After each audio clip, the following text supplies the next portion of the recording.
Hello guys, നമുക്കിന്ന് എന്തെങ്കിലും സ്പെഷ്യലായിട്ട് ഉണ്ടാക്കിയാലോ? ഞാനിന്ന് പിസ്സയാണ് ഉണ്ടാക്കുന്നത് കേട്ടോ. നിങ്ങളുടെ വീടുകളിലൊക്കെ ഇന്ന് വൈകുന്നേരം എന്താണ് സ്പെഷ്യൽ ഉണ്ടാക്കുന്നത് എന്നുള്ളത് കമൻറ്റ് ചെയ്യണേ. ഞാൻ ഉണ്ടാക്കുന്ന പിസ്സ കഴിക്കാൻ പറ്റില്ല, കാരണം ക്ലേ കൊണ്ടാണ് ഉണ്ടാക്കുന്നത്. വളരെ സാറ്റിസ്ഫൈയിങ് ആയിട്ടുള്ളൊരു കാര്യമാണ് ഇങ്ങനെ ക്രിയേറ്റീവായിട്ട് എന്തെങ്കിലും ചെയ്യാമെന്ന് പറയുന്നത്. നിങ്ങൾ എത്ര പേര് പിസ്സ ലവേഴ്സ് ഉണ്ട്? നിങ്ങൾക്ക് ഏത് തരത്തിലുള്ള പിസ്സയാണ് ഇഷ്ടം എന്നുള്ളത് കമൻറ്റ് ചെയ്യണേ. എനിക്ക് പിസ്സയിലെ വെറൈറ്റീസ് ഒന്നും അധികം അറിയില്ല. ഞാൻ വളരെ റെയറായിട്ട് പിസ്സ കഴിച്ചിട്ടുള്ളൂ. എനിക്ക് പിസ്സ ഉണ്ടാക്കാനും അറിയില്ല.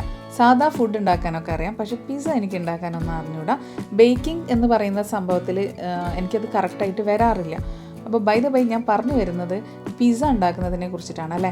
അപ്പം ഈ പിസ്സ എന്ന് പറയുന്നത് ക്ലേ കൊണ്ട് ഉണ്ടാക്കാൻ വളരെ ഈസി ആയിട്ടുള്ള ഒരു കാര്യമാണ്, വളരെ സാറ്റിസ്ഫൈയിങ് ആയിട്ടുള്ളൊരു കാര്യമാണ് കേട്ടോ.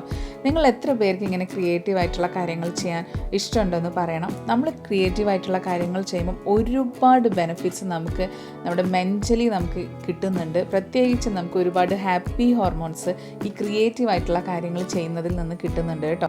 അപ്പോൾ thanks for watching. Take care.